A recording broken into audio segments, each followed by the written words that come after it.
Serial में आने वाला एक नया ट्विस्ट। जी हाँ, अब्बा लगाने वाली है अनुपमा की क्लास और लेने वाली है अपने बेटे वनराज की साइड। पर लेकिन यहाँ अनुपमा की साइड और कोई नहीं, उसका अपना प्यारा बॉस यशदीप लेने वाला है और सुना देने वाला है दोनों माँ बेटे को। वो उन दोनों को याद दिला देगा कि अनुपमा यहाँ अमेरिका में अकेली नहीं है, उसका भी यहाँ पर एक परिवार है जो उसके साथ हमेशा खड़ा है। और वो परिवार और कोई नहीं, यशदीप और उसकी बीजी है। वनराज यशदीप पर बहुत ज़्यादा गुस्सा होने वाला है क्योंकि यशदीप की ऐसी हिम्मत कैसे हुई कि वो उसके फैमिली मैटर में बोले, और यशदीप ने बात से भी उल्टा बोल दिया है। यशदीप ने सीधे शब्दों में बात से कह दिया है कि आप मेरी एम्प्लॉय पर ऐसे चिल्ला नहीं सकती, इन्होंने कुछ गलती नहीं करी है, जो करा है आपके बेटे वनराज ने करा है। असल में दोस्तों, अब द शाह परिवार अमेरिका आ गया और किंजल के घर पहुंच चुका है और अनुपमा भी वहां पहुंच जाती है। पर लेकिन जैसे ही अनुपमा डोरबेल बजाती है तो गेट और कोई नहीं, वनराज शाह खोलता है। पर लेकिन उससे पहले अनुपमा जो सब्जी लाई हुई होती है तो वो बिखर जाती है। यशदीप और अनुपमा दोनों उसे उठा ही रहे होते हैं। ये सब वनराज देख कर समझ जाता है कि इन दोनों के बीच कुछ चल रहा है। जैसा उन दोनों का आई कांटेक्ट होता है, जैसे वो हंस खेल कर बात कर रहे होते हैं, और ये सब वनराज पर सहन नहीं होता।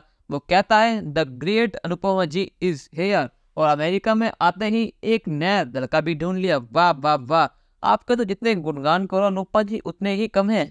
आखिर तुम ये सब कैसे कर देती हो? 5 साल से तुम गायब रही और अब तुम मेरे सामने खड़ी हो, तो वो भी किसी और के साथ।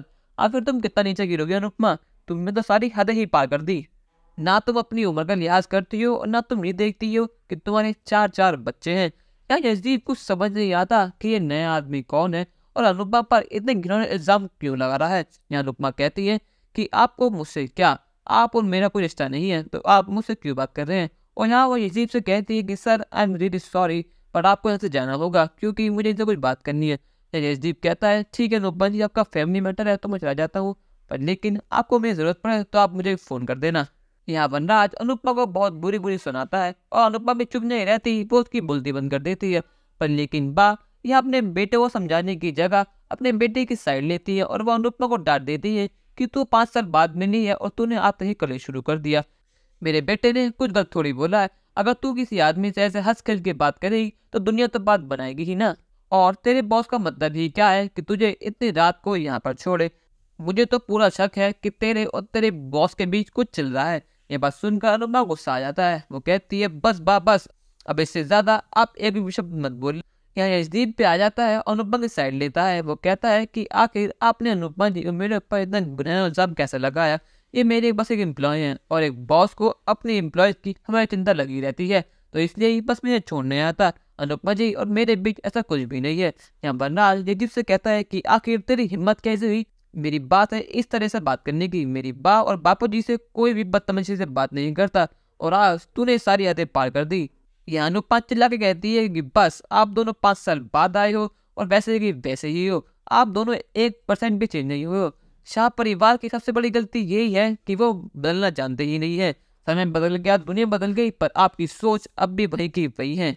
चलो ठीक है, मैंने मान लिया अगर यशदीप और मेरे बीच कुछ है भी, तो आप दोनों होते ही कौन हो मुझे कुछ सलाह देने वाले या मेरे पे इल्जाम लगाने वाले? आप दोनों मेरे कुछ लगते ही नहीं हो, आप दोनों मेरे लिए एग्जिस्ट भी नहीं करते हो, तो आपको ओपिनियन मेरे लिए कुछ मैटर ही नहीं करता। यहाँ पर अनुपमा वनराज और बाकी बोलती बंद करा देती है। वो उन्हें याद दिला देती है कि 5 साल पहले उसने सब कुछ खत्म कर दिया था और उसके दिल में अब उन दोनों के लिए कुछ भी प्यार नहीं है। यहाँ यशदीप वनराज को धमकी दे देता है कि अगर तुमने अनुपमा जी से एक बार बदतमीजी करी तो मुझसे बुरा और कोई भी नहीं होगा। दोस्तों, कहानी में नया ट्विस्ट आपको कैसा लगा हमें कमेंट करके जरूर बताएं और चैनल को नहीं सब्सक्राइब तो कर लें। धन्यवाद।